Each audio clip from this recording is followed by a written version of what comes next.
بسم آبن ولدن منفس قدسن هذا أملاك آمين بسفالي بتهذا لخنكم لازم مدبت كاتب زلخم سلام قويتران أملاكنا مدحنا نسكر مسكلات ميخون كم نزابير أملاك قدس فقط قدس زابير أملاكنا مزفقاته السوق خمس دقة فنان لو ما عتونكم تلمود بحثات عن جبرينا سلزي نزي مدبزي نزي فنوزينا channel زي حدث نزخمكم كان قصال نسدو على ساعتنا أبوزين كبس حكم سبسكرايب يورو لايك أكبروا نكال ونشر بروا أكفلوا لو معتي نحونا سبخ وانجل كساهون دس كبز بلاني كبز مهارن اغزابير املاخ بزهابو حيلي نشي كون چلمص يلخمو باني شي كنبارخن باني شي لبنا كنسكعن حلنا كبارابرن كمت سغانا زبهغون سغانا زدلن يكونس كمت نفسنا خطكونو تدريون صباح نغو خطاتو تمندين زلا بوتا حجي خويناتو صباح نغو متان كترخبو خطاتو كوم متان كون قرب لبنا يدغفنايو امرنا يبرابرنايو فلتنا ون يصفحناي رديتنا ون يقعبتنا يزبركو عيدا متلخ فيديو سلازي كبلاعي كم تلمد ابتا دس بلتني لا طبيا نشي بغلطها بخيده سلام كفاي بتعي هو تدس بلني حدا روماوي حلقه ميتي ابو نجيب بقاسالو نسا كنببمو بزعبوني اشتمايرنا تمتك بالي ونجيب بقاس مراب شوعته كفري كلته سبعه سته زل غنبه حدي حلقه ميتي زبرو باريو حاميمو نموت قريبو نبره ورأي يسوس مسمعيه مزيو نباريو كحويالو عبيتي ايكود نابولي لمنو نساتهم دما نبي يسوس مزيهم نسو نهزبنا يفطم بيت صورة ون تسرحنا خا نسيمو ازيك تقبرلو يقبع كان إلهم أثني عملهم بنو نقويتا يسوس كا مساتهم كره نبيتهم سكاربا تتحرق ميتي أعرف الآخر كم زيلو نقويتا كم زيلو قويتاي نبتحت نحسي قد أعطو أنا أبزي أنا الشيء انتي خجل زي لكم مسيلكم قالوا اسمعنا نحونا ممركة سهن أبزي قد أزلو أتي ناي وتهدر ناي روما أزلو بزعبها ورينا يسوس كريستوس سمعوا حمومات كم زحوي لمصامات كم زنصح عورات عينهم كم زبرحلهم عينن زي بلهم كا بمراو طفلو چقا سرحو صمر غيرو اب عينهم ملكت عين سيلو عينن زي نبرو اسفتار سلا زخونه كله كالي ارشاد سلا زخونه ادوناي سلا زخونه اذا كله زخغبر سلا تسمع امو خا اتزفقرو زخبرو بارياو تعزازي غزات زغزو سلا زحممو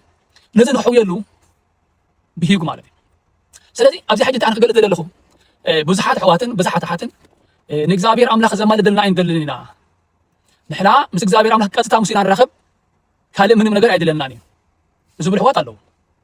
ካብዛ ታሪክ እዚያ እንማረሉ አማላድነት ጽቦ ገራህ እንማረሉ ኸይና ልብን ተልና ሕልና እንተልና አእምሮና ካንተ ከፊትና እንተስፊሕናዮ እትወታደር ካብዚ አምኒ ካብ ሮማውያን ጣዖት ዘምልኹ ቄሳር ጎይታ ኢሎም ዝአምኑ ዘማዕርግዎም نعم أملاك اسهم فترتنا نسهم جزاتنا نعقم من عزة زوركم أنا سمعوا نقبلوا نعم يمزقوا حجي زوت هذا رزي السوء أب أملاك كابتهم حزب أملاك تبع لهم نسوي حزب سعد سلة زينة بري أما قاتنا قرتي بتهم نعملاك زامن مو أما خنا تعملاك يلصقا نتباري يخفوا سلو زخيل حيل اللوين زامن له نعو خلي من له نعو حراك بلو وجن كابيو دمرز له ويكاز زلخ زلو كابتهم هيدا يعني كابتهم مهرات كابتهم شماغ كابتهم عبيت عادي يلخلو سلازي بغيت تاخذوا أنت لمين هو حراي ديكم لا يخيليو ولكو املاك لو عرورو تقني كمتنتا عن سويتي ولا حيما مورا غويتا مصيا غويتاي باري حميما تسنفا اباك موتلا سلازي حويلن سبرتو انجرا ولدا علكان خلابات ما حبص بايكون مخيدا تم كل قدبس قبز بلا كاب وغن حزاب سلازي نبرت السوق كاب وغن حزاب سلازي نبرو منالبات كومون كلن نخيلو غن سنتاي غرح حلبان تحتنيا فقر فقار كانوا بس سلازي خونه كابتم عبيت عدي ناش ماغلاتا تايهود مهزب املاك تبايلم صوع مهورات كاب مليخو سلازي توتادر نتوم نا املاك حزب زبحالو تمرت نبياتن تزات املاخن يحلو يفلط يم زبلو نعم يخو اسم كان غويتا لمنم كا حراي كم زبل غير مالت سلازي ابزي امالادነት ናይ ቅዱሳን ወይ ካ እግዚአብሔር አምላክ ኣብ ሰማይ ተስርዐ ኣብ ምድር ተስርዐ ስለ ዝኾነ ስለዚ እዚ ሕግን ስርዓትን ናይ መጽሓፍ ቅዱሳዊ ታሪኽን ናይ መጽሓፍ ቅዱሳዊ ንሕና እንኣምኖን እዚ ስለ ዝኾነ ካብዚ ክንመሃረሉ ይኽእልና ማለት እዩ ኣይብዕኛሞ ኣይትልከም ስለዚ ድማ ንርእሰይ ናባኻ ንመምፃእ ብቕርቲ ገይረ ኣይቆፀርክዋን ግና ሓንቲ ቃል ጥራይ ተዛረብ ወደይ ከዓ ሓዊ ኣነ ድማ ኣብ ትሕቲ በዓል ስልጣን ከመይ ዝበልዎ እምነት እዩ كما يزبلوا أمنا حنت قاترات زارب مو وديك حوي باريك حوي جزئيك حوي قطعي كم نقدم كم بدك زلليو سلازي كم زنايز عينات كم زنايز وتحضر حلقة سراويت ناي روما كم زعينات أمنات زار أملا خالد بنا كسفرنا لبنا خمل عنا سنة قادي فلنا خلي قابز انتان رقات تحتنا خان ريو نسخان أبنتي نعمل حسي كتمسي أنا بوقع عيكم كون أنا ما السخانة من حسين أبيتك مزعني أنا حتى تنيا أنا بدلني أنا تزاكى زحلو بحتى تتشقق السبي نقاوتات أملاخ لازم اللخي نتم سرحكم بإيدي غيره أملاخ إلى تسجد لهم زعقنا ميم سلازي نسخة نابزي زرخسة هوتين بيتين كمتي خختاتو أنا بكعني اسخا قدسيها انا حاتي نسخا نصيها انا بحاتي تشقخو سبي سلازي نسخا انا بيتي تاتو بقع يكون كايلو انا بقع يكون قطريتا انا بقع يكون سلازي لازم نمهر نخل تحتنا نزلوا هيوت كندي سناي حانت قرب تطيعها اقول عليها افره مس بصحت قدم فره مفرايا ست الى تنعت اتي ناتا قوما مالت فره مس فريت كن تزازيا خمزيلا مغنياتو انت فره سلازي خبدا تحت مالت سلازي نحنا ون كم كريستيان مدن فلتت ابن خعبته لغيزه حلفنت ابن وسخو لغيزه تحت انتيلنا اغزابير املاح لعل كبرناي بعلنا لعل انتيلنا اتي زبرخن اتي زبلصن كرسي منبر كنقمط تحت لنا اغزابير املاح تاغبرناي تحت كبرناي مغنياتو قالي تحت زبل لعل كبلي لعل زبلكا تحت كبلي اتخاباكم حدا كم غويتا كم ممهر ويكا كم حيال سب كون زدلي متى نتدرجات خبقوا اسو تحت بل بقى تحاسبوا اكد مسب تحت بل اكد اغزابير املاح تحت بل انت زي كونه كن حلفنا سلازي خبره سلازي رخبه كهان سلازي خونكا ممهر سلازي خونكا بروفيسور سلازي خونكا جينا سلازي خونكا اما تعيته مليغا لعل انت لغا حتى معلت لاتا كل ما عرفت حتى معلت زيد حن قلقل افكات شكل لان تحتي كابتم سقات تحت لو نبركا سبات كابوم نتحتي تكوني خا سلازي تحتنا زفونه هيوت كندي سنايمو تحتنا غنزب رح غبر زعما نخدقفنا እዛ ኣብ ታሕተይ እውን ዓቀይቶት ዘለውኒ ሰብሞ ነዚ ኪድ ብሎ ይኸይድ ነቲ ሓደ ድማ ንዓይብሎ ይመፅእካ ኢየሱስ እዚ ነገር እዚ ምስ ሰምዐ ተገረመ ይስለና ግልፅ ኢሉ ከዓ ነቶም ዝሰምዕዎ ነቶም ዝሰዕብዎ ህዝቢ ከምዚ ዝበለት ዓባይ እምነት ኣብ እስራኤል እኳ ኣይረኣኹን ይብለኩም ኣለኹ ወደ ስለ ቃሉ እግዚአብሔር ዝተባረከ ተመስገን ይሁን ካብዚ ሓለቓ ሚእቲ ሮማዊ ፍቕሪ እምነት ጥበብ ተስፋ እዚ ነገራት እዚኣ ክንመሃር ንኽእል ኢና ክጅምር ከሎ እንታይ ዝበል ሓደ ሓለቓ زبلن ابدا يفز لكم تحريقهم انا بسكرين تلو امنت ملو امنت نيرو متيو بارياو زفكرو قيلاهم زحويلو يامني تحتنا خا ملو تحتنا نيرو انا من يسقى بيتك تاتو يلو تحتنو قاليتلو فقرخا نخوم بعد سلطان يكون افكيرو نودي يكون افكيرو سبيتي يكون افكيرو نحوي يكون نحبو ابو يكون افكيرو نبحقون عباي يكون افكيرو نمن نتي بدخلنتن بسئنت انجران زساق زنبرمو ኣብ ትሕቲ ጉዙእ ኮይኑ ዝበልካ ንኽገብር ብላዕቲ በልካ ንኽበልዕ ጉፈርተካ ንኽወፍር ከፈተልካ ንኽክብል ተስተልካ ንተስክትስእ ደቅስካ ንኽድቅስ ኢሉ ኣብ ትሕቲ ንዝእዘዞ ባህርያ ትፍቕሪ ኣብኡ ገሊፅና ጥበብ ከዓ ኣብዚ ክንምሃር ዘለና እቲ ሜላ ናቱ እቲ ባህርኡ ንኽፍውሰሉ ዝተኸተሎ መገዲ ንጎይታ ሕራይ ንኽብል እዚ ጥበብ እዩ ስለዚ እምነት ትሕትና ፍቕርን ጥበብን ገንዘቡ ዝገበረ ወታደር ንሕና ከዓ ነዚ ነገር ገንዘብና ጌርናየን እሞ ብእንቲ ኸቲልና كنت قويتنا مدحنا يسكر سكبروا نسمي خنون نتوتادر بحقي بلوك مالو خمسة عانت امنس اب اسرائيل كاي خكون زبرو نحنا ون كاب املاخ مغوس نركبنا مو نزل نغرز غزب نخ غبرو زي راه نخدك فنا اميتي عزيز زغبرو باريا كموت قريب نبره يلا عزيز زغبرو اممو سرحتኛ ናስራሕን اممو መምህር እንተ ማህራይን اممو ወላድን ጉልድን اممو ባርያ ወይ አገልጋልን ጎይቱን በፍቅሪ ህቋርን ከም ዘለዎ ዓቢ ትምህርት ዝሓለፈ መልእክት ነቶም አገልገልቱ ስልጣን ስለዘለዎም ይገዝኦም ይቸኩኖም ዘይኮነ ብፍቅሪ ይገዝኦም ከዝነበረ ይገልጸልና ኣብዚ የቅሮ ነበረ ሞ ግን ንሞት ቀሪብዎ ነበረ ይገልጋል እቲ ባርያ ናቱ ቀፂሉ ግን እንታይ ዝብል ወረ ኢየሱስ ሰምዐ መፂኡ ንባርዩ ካሕውየሉ ዓበይቲ አይሁድ ናብኡ ሊኢኹ ለመነው ናብኡ ለኣ ሓደ ዝበደለ ሓደ ሓጢኣት ዝገበረ ካብ ፍቓድ ኣምላኽ ወፃኢ ነገር እግዚኣብሔር ኣምላኽ ዘይደለ ነገር ንእግዚኣብሔር ኣምላኽ ዘይሕጉስ ነገር ዝገበረ ሰብ ክገብሮ ዘለዎን ክኽተሎ ዘለዎን ሜላ ኣገባብ መገድን ጽቡቅ ገይሩ ቁልጭ አቢል ዝምህረና ኣብዚ ንርኢ ምክንያቱ ከምቲ ሓውና ከሳን ክብለ ፀንሐ እዚ ወተሃደር እዚ ካቶም ህዝቢ ኣምላኽ ተባሂሎም ዝፅውዑ ንእግዚኣብሔር ኣምላኽ ዝተሓረዩ ውሉድ አብርሃም ዝኾኑ ካቶም 12 ነገደ እስራኤል ስለ ዘይኮነ እዚ ነገር እዚ ከይዱ ባዕሉ እቲ ፀጊምዎ ዘሎ ባርያው ሓይሞ ዘሎ ንስዩ ከይዱ ባዕሉ ፈውሰለይ ክብሎ መቐለለ ነይሩ መቐረበ ነይሩ ግን ከዓ በተም ናቱ ዝኾኑ ቤተሰብ ዝኾኑ ስጉ ዝኾኑ ብዛዕባ ሕግን ሕጋውነትን ናይ እግዚአብሔር ኣምላኽ ስልጣን ዝተዋህቦም ትእዛዝ ዝተዋህቦም ቃል ኣምላኽ ዝሕልውን ዝምህሩን ዝመሃሩን ዝፈጡን በተም ዓበይቲ ዓዲ ናይ ሽማግለ ብተዘዋዋሪ መገዲ ነተሳልሳይ ኣከል ንኽረኽቦ ኢና ንርኢ ዘለና ኣብዚ ስለዚ ኣማላድነት ክትብል ከላ ቅዱስ ቤተክርስትያንና ልክዕ ከምዚ ኣነ እንድሕር ዳ በዳሉ ኮይነ እሞ ከዓ ንሓደ ሓላፊ ክረክብ እንድሕር ደልየ ታራሰት ስለ ዝኾንኩ ንዓረ ከይደ ክረኽቦ ይክእልኒ ክሕልፉ እውን ኣይክእልንም ግን በተም ኣብኡ ዘለው ቀረብኡ ዘለው ሰባት ገይረ ግን ለምኑለ ኢለ በጃኹም ተዛረቡለ ኢለ ደግፉን ኢለ እቲ ነገርቲ ፍትሕ ንክረክብ ካብቲ በደል ካብቲ ቅፅዓት ናፃ ንክወፅእ ብከምዚ መገዲ ክረክብ ይኽእል እየ ኣይኮነን ግን ነቲ ሓላፊ ብቕጥታ ክረኽቦ ዘይክእል ባዕለይ ከይደ ክረኽቦ እንድሕር ኢለ ፈሲለ ጥራይ ክተርፍ እቲ ነገርቲ ከዓ ምንም ውፅኢት ክረኽበሉ ይክእልኒ ስለዚ ኣመራድነት ኣብዚ ነገር እዚ በዚ ትሑት ጥበበኛ ምሉእ እምነት ዘለዎ ፍቃር ወታደር ጽቡቅ ገይሩ ቁልጭ ኢሉ ይምህረና እሞ ነዚ ክንገብር እግዚአብሔር ኣምላኽ ደግፈና ሰማዒ ይብለና ሓደ ደለና እንታይ ሰሚዑ ወረ ኢየሱስ እንታይ ማለት ወረ ኢየሱስ ሰምዐ ክብለና ከሎ ጎይታን መድሓኒናን ኢየሱስ ክርስቶስ ብፍላይ ወንጌላዊ ማቴዎስ እንታይ ዝብል ከምቲ ኣቐዲሙ ነቢይ ኢሳይያስ ዝተነበዮ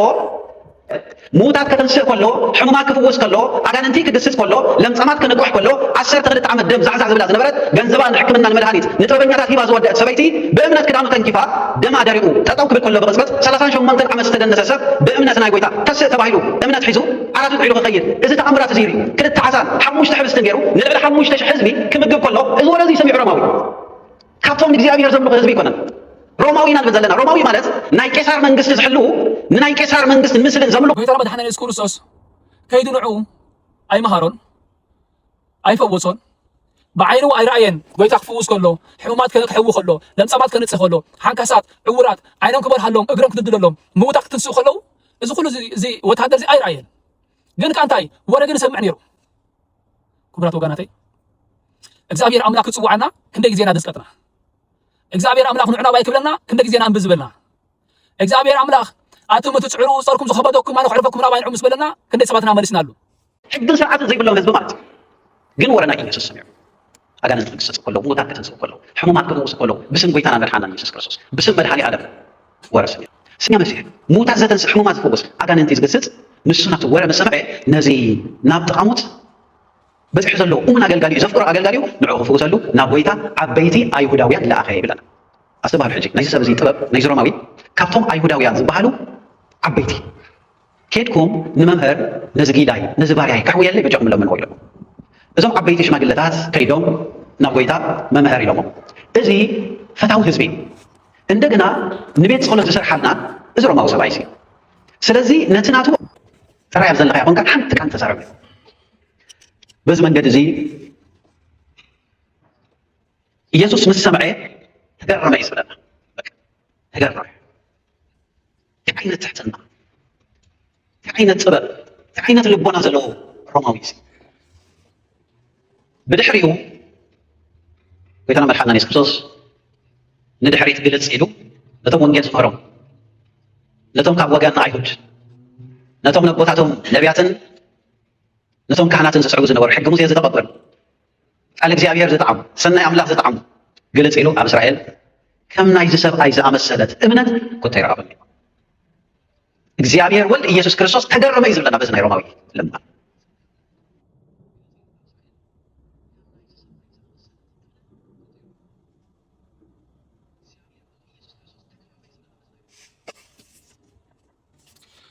ኣምላኽ ክምጉሰካ ኣምላኽ ክምስክረልካ ንጽህናኻ ቅድስናኻ ትሕትናኻ ፍቕርኻ እምነትካ ጽንዓትካ ጥበብካ ክንደይ ጽቡቕ ዝተዓደለ ዝተባረኸ ዝተቀደሰ ጥራይ ነዚ ክብሪ እዚ ነዚ ቅድስና ዝበጽሖ እሞ እግዚአብሔር ኣምላኽ ክምጉሰና እግዚአብሔር ኣምላኽ ክወድሰና እግዚአብሔር ኣምላኽካ ልዕል ከብለና እሞ እትናትና ሰናይ ነገር እትናትና እምነትና እትናትና ትሕትና እትናትና ጥበብ ኣናባብራና መታን ክምጉሰና ብድሕርቲ በታስዓት እዚ ኣብ ቅጽበት ወታደር እቲ ዘፍቅሮ ከምዚ ዓይነት ጥበብን እምነትን ፍቅርን ወለድ እግዚአብሔር ዝተባረከ ተመስገን ህልወና እግዚአብሔር ኣምላኽ ደግፍ መድሓኒ ሓንሳብ ብናይ ሓደ ከምቶም መጽሓፍ ቅዱስ ዝብሎ ጸሎት ጻድቅ ብግብራ ብዙሕ ተስልጥ ኢልዋ ኣብ መጽሓፍ ቅዱስ ዝተጻሒፍልና ዘሎ ናይ ሓደ ኣብ ዓራት ዝተደነሰ ክንቀሳቐስ ዘይክእል ክትንስእ ዘይክእል ግን ከዓ ወሬ ናይ ጎይታ መድሓኒና ኢየሱስ ክርስቶስ ኣብታ ዓዲ ከም ዘሎ ዝፈለጡ እምነት ዘለዎም ነቲ ደቂስሉ ዝነበረ ሕሙም ዓራት ተሰኪሞም ናብ ጎይታ ንኸምጽዎ ተጋዲሎም ግን ከዓ ክሰጦም ከይከኣለን ምክንያቱ ካብ ብዙሕ ህዝቢ ዝተልዓለ እቲ መእተዊ ሰብ መሊኡ ስለ ዝነበረ ክሓልፉ ስለ ዘይከኣሉ እንታይም ገይሮም ብድሕሪት ተፀውዮም በቲ ናሕሲ ቀንጢጦም ነቲ ሕሙም ናብ ታሕቲ ወሪዶሞ እንታይ ዝበለ እምነት ዘለዎም ሓንሳብ ብናትና ትሕትና ብናትና ጸሎት ብናትና እምነት ንሕሙማን ንዝተወፅዑ ሓይልን ዘይብሎም ጉልበትን ዘይብሎም ዓቕምን ዘይብሎም ምክንያት ድሕነት ክኸውን ኢና ልክዕ ከምዚ ወታደር ዝረኣናዮ ናቱ ትሕትና ናቱ ፍቕሪ ነቲ ጊልኡ ምፍቃሩን እምነት ዘለዎ ንኣምላኽ ምዃኑ ኣሚኑ ከዓ ክሕውዮ ከም ምዃኑ ዝኣመነሉ ምክንያት ዝተጠቀመሉ ጥበብን ኩሉ ርኢኻ ስለዚ ነቲ ባርያኡ ነቲ ግልያኡ ምክንያት ምሕዋይ ምክንያት ድሕነት ምክንያት ካብ ሞት ምድሓን ከይልዎ ማለት እዩ ስለዚ ሓንሳብ ብናትና እንገብሮ ሰናይ ነገር ብናትና ፅንዓት እምነትናን ብናትና ብርትዕ እምነትናን ንኻልኦት ህይወት ምሃብ ኣብ እምነትና ፅንዓት ብርሃን ገጽካ እንደወርድ ፍቅሪ ዘለና ብርሃን ገጹ ክሰደልና ጥበብን ጎደለና ክምላእና ዝጸገመና ክጽርና ሕማምና ክፍውሰና ከምዚ ናይ ሮማዊ ትሕትናን ጥበብን ዘለዎ ልማኑ ሒዝና ናብቲ ቅዱስ እግዚኣብሔር ክንመጽእ ይግባአና እሞ ነቲ ንኩሉ ጎደለና ክመልእ ዝከኣሎ ዘየስተሓፍር ጎይታ ድማ ንጉድለትና ንጸገምና ኩሉ ይሽፍነልና ቅዱስ ያዕቆብ እንታይ ዝብለና ካባኻትኩም ሓደ ሰብ እኳ ጥበብ እንተጎደለቶ ነቲ ከየስተሓፈረ ንኩሉ ብልክሲ ክህብ ዝከኣሎ ኣምላኽ ብእምነት ይለመኖ ሙሽዑ ክኾነልኩም እዩ ዝብለና ስለዚ ኣጣዖታት ዘምልኹ ህዝቢ ማለት እዩ ኣሜን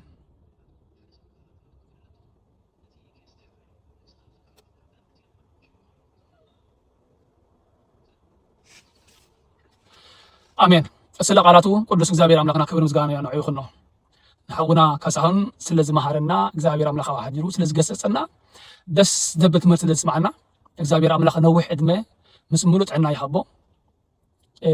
ነዚ እትካተሉ ዘለኹም ከዓ እዚ መንፈሳዊ ቻነል ምራቕ ኢየሱስ ዝብል